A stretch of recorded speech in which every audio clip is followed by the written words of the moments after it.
Hi, today's video is the first video in a series I'm going to be starting about books that I have recently read from the library. Now, I have used Hoopla and Libby as well to digitally borrow ebooks and audiobooks, and I'll get more into those later because I have quite a bit to say about those. But these videos are just going to be about books that I physically checked out from the library. Some ebooks and audiobooks that I borrow, maybe I'll do a review of them, it depends. Some I already have done reviews of. These videos will basically just be made after having checked out and read some books from the library, so it won't necessarily be every certain amount of weeks or months, just whenever I do it. The purpose of these videos will basically be supporting libraries and to talk about books that I recently read from the library. These videos, sometimes the books I talk about I will do separate reviews of, and some I won't. This is a way to talk about them without doing a full in-depth review of them. And a lot of the books that I check out from the library, especially nowadays, are some of the smaller ones, so that's part of why I'm doing this. If I will be doing an individual review of any books I check out from the library and talk about in these videos, I will say that in this video. But I think the reviews will always come after the recent library reads video. Oh, physical books I've checked out from the library recently. So there were actually 6, but one of them I'm still reading and the other I haven't started reading yet. All the books are relatively short, but I'm reading other books as well, so I haven't finished those yet. But I'm able to, unless somebody else puts the book on hold and wants to check it out, renew my borrowing of them for a few weeks, so I probably won't. So I'll probably have them renewed once, and then they will be part of the next recent library reads video. Which is useful because the next time I go to the library, I'm only planning on checking out one book. And if it's only one, that's fine. Like, I'll still do a haul, even if I only have one book. Or if I don't have anything, then that's fine too.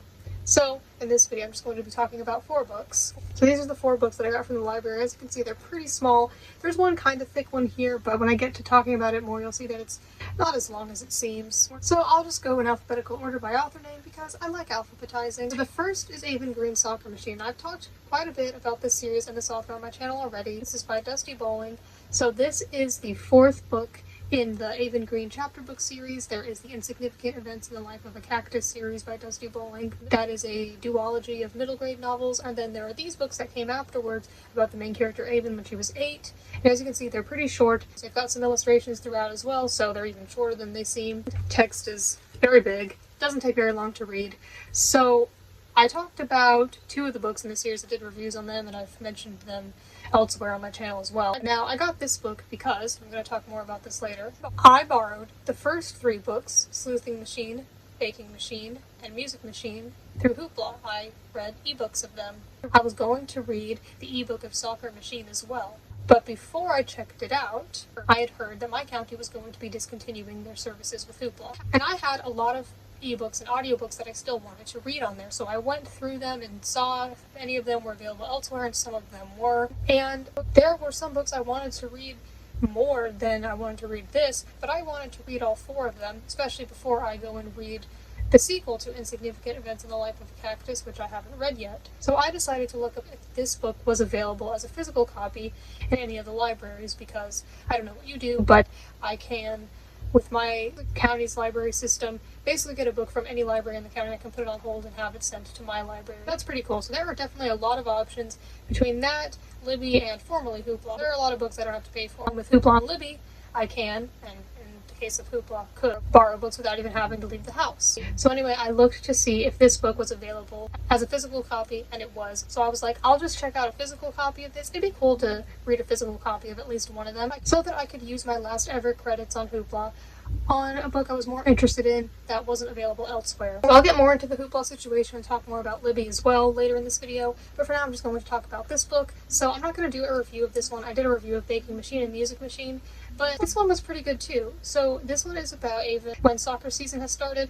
The activities that she did in the first 3 books were things that she was kind of trying out for the first time, but in this case she had already been doing soccer, and what's unique about this main character is that she doesn't have arms, but she still does a lot of things and doesn't really let anything stop her. She does still have her challenges though. These are basically like for elementary school aged readers. I really liked this book in particular because it has a big emphasis on teamwork and friendship, and I think learning to be humble and helping people out. And so I thought this book, like the other books in the series, had really great messages, and I enjoyed it. I don't think it was my absolute favorite. I really liked Baking Machine, and Music Machine was pretty good too, but I still gave this book 5 stars, and I thought it was great for kids, very meaningful, but also fun and entertaining. And so yeah, I enjoyed it. I thought it was pretty good. The next book is Moo by Sharon Creech. So this is the one that looks kind of big, but it is written in verse, so there aren't many words on the pages, so it doesn't take very long to read. So this is considered a middle grade novel. I've read a book by Sharon Creech before. I read Love That Dog. That was also told in verse. I read that about 3 years ago, and I don't really remember my thoughts on it. I guess it just didn't really stand out to me, but this one is a bit longer. So this one intrigued me and has for a while because the cover is simple but intriguing. The title is just Moo, and there's a cow, and I was sold on it. I was like, yeah, that sounds interesting. Moo indeed. So, although I didn't love That Dog, I definitely wasn't going to judge the author just based on one book. This is a book about a 12-year-old girl, her little brother, and their parents moving from the city to Maine, and they have a neighbor who has a farm with these weird animals, and the neighbor's kind of weird too. And there's a cow, as you can guess, and it's kind of about the girl's relationship with the cow, but also the relationship with the neighbor. I thought it was decent. I gave it 4 stars. I didn't absolutely love it, but there were some things I liked about it, and it was pretty easy to read. I will be doing a more in-depth review of this one, so there will be a separate review of this one, and this is the only book I'm talking about in this video that I will be doing a separate review of, so I can talk a little more in detail about it. But it was okay. I think that it got better as it went on. At the beginning I was a bit skeptical and not super interested, but I think it got better as it went. I thought it was a sweet story, and I think that it had a good message, which of course I always appreciate good messages. Not that everything needs to have a great message, not everything needs to be super original or unique, but I can enjoy it when it is. But even if not, if it just has things I like and is an entertaining story, then I can like it. The last 2 books are 2 Who Was books. These little, like, elementary school age chapter books that are biographies. I've read a lot of these. I like them because I like to learn in general, and I like to learn about people's lives. And a lot of the people that these books are about, they're interesting, but I wouldn't read like a big 300-page biography on them. But these books I can read in a day, and they're easy to understand, so I'm like, yeah, I wouldn't mind taking a little bit of time to learn more about this person, but I still end up learning a lot about them. So I like these, and I've read a lot of these, and the library has a lot of them, and there are a lot more of them that I want to borrow from the library, so I will be borrowing some more, probably within the next few months. So this time I got 2 of them, and I'll talk more about the specific ones I read about. I particularly like reading about authors, which is what these 2 are. The first is Who Was A.A. Milne by Sarah Fabini. So he is most known for being the author of Winnie the Pooh. This one was interesting. He fought in World War I. He's written some other books as well. He started out as what he considered a more serious writer and didn't always write for children. These books are nice because you can learn more about the people, their family, their background, where they came from, where they grew up, and you can learn about some struggles that they had, and their career, and how their career affected things, like how, for example, Winnie the Pooh, that is pretty popular, so you learn about how that succeeded over time. Now this one in particular I thought had really nice illustrations. I'll show you some of them. Each of these books has a different author and different illustrator. I mean, some of them will have the same authors. Like I believe this author also wrote Who Was Jane Austen, which I read a few years ago. Maybe has written some others, I don't know. But the illustrations in this one particularly stood out. They just seemed more detailed than some of the others. I don't think I've ever really had an issue with any of the illustrations in the Who Was books, but it's just that these ones stood out, and I thought they were really nice and really added to it. That's another thing. Not only are the books themselves short and the words are big, but also their illustrations. So I think they're fun, quick, and easy to read. And you get to learn stuff along the way. Yeah, I feel like typically in the Who Was books, the illustrations are not this detailed. I thought they looked really nice and realistic. Yeah, they're usually not like this. Like, I don't really remember what the drawings in the other one looked like, but let me look. Yeah, I mean, they're fine. The others, as you can see, had a lot more shading and detail, so yeah.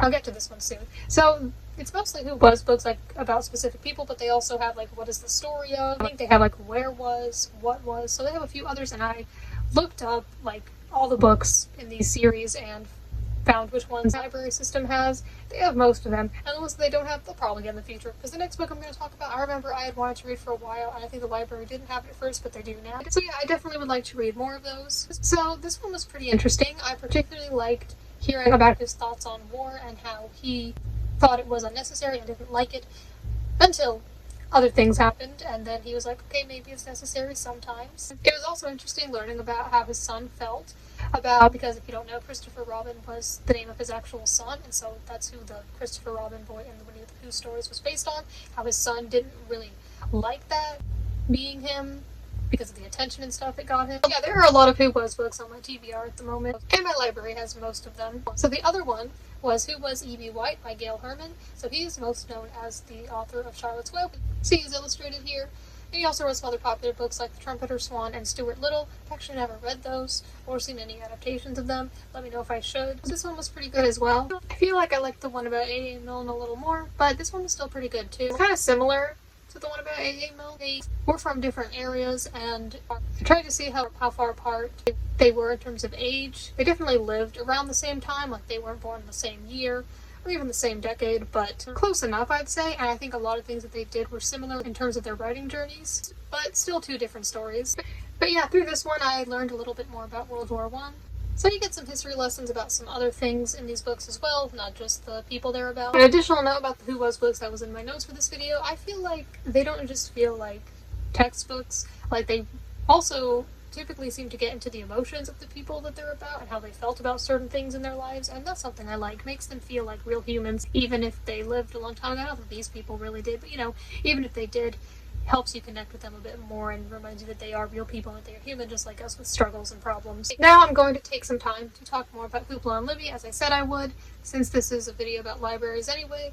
So yeah, recently my county discontinued their services with Hoopla because it was no longer affordable. I don't know exactly how the systems work, but I know that Hoopla and Libby are a bit different, and I will talk some more about which I prefer, the differences between them. But I've heard that a lot of other libraries have dropped Hoopla because it's just not sustainable for them. But I can still use Libby. Now, I used Hoopla a lot more than I used Libby, so it was quite unfortunate that I won't be able to use it anymore, but I was able to keep listening to the audiobook that I was listening to. That was my last credit on there, because the county had said that all the services would be discontinued on March 31st, so I thought I wouldn't be able to use it anymore. And I was like, I've got hours left of this audiobook. I usually don't listen to that much of an audiobook at once. I didn't know if it was going to be like 12 a.m. on March 31st or 12 a.m. on April 1st. Turns out the way it worked was if you still had something checked out, you were able to listen to it until you had to return it, and then to renew it would be another credit, which I didn't have. Basically, you had no more credits. It's not like the service itself was discontinued, just with my specific county. So I was still able to listen to the book.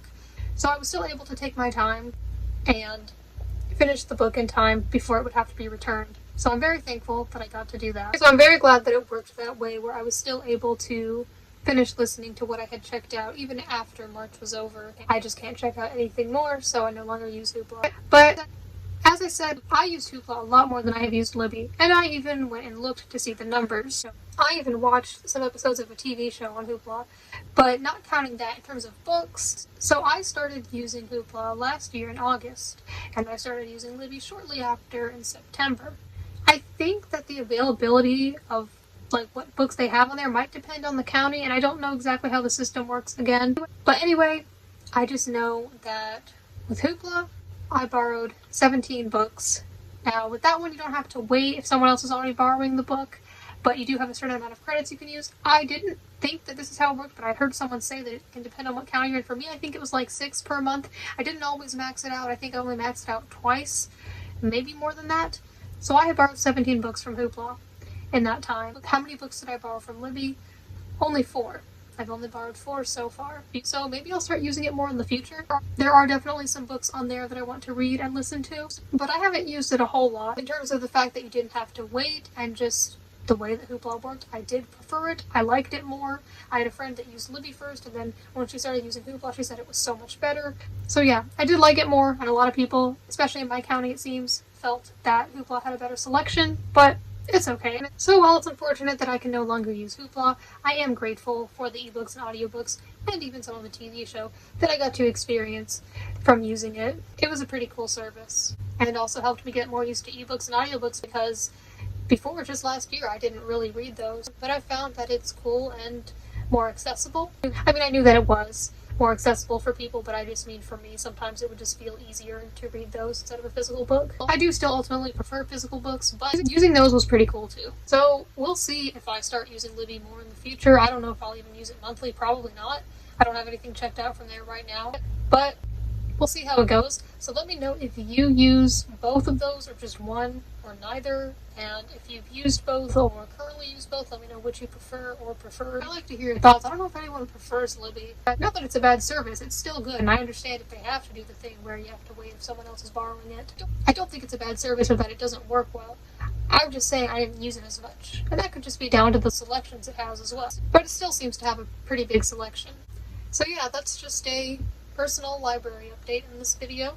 Oh, and one more thing about Libby. I will say that one thing that I dislike about it a bit is when you try to look up certain books and it shows them, but then you realize they don't actually have them. They're just saying, notify me if you ever get them. Now, I believe there is a thing where you can request for them to carry certain books, and that's great, but it's kind of like Netflix when they're like, we know exactly what you're talking about, but we don't have it. So I know that there are like different icons, and I think I've gotten used to them and what they mean at this point, where you can look at like what the little card thing looks like, and you can tell if that means that they actually have it or not. But still, it's like, why would you give me false hope and show me the books? If you look up something on Hoopla and they don't have it, then it just won't show up. Like, yes, I'm still aware that the book exists somewhere out there. So, there is my first installment of recent library reads. Thank you for watching this, and I will be doing a review of Moo sometime in the near future.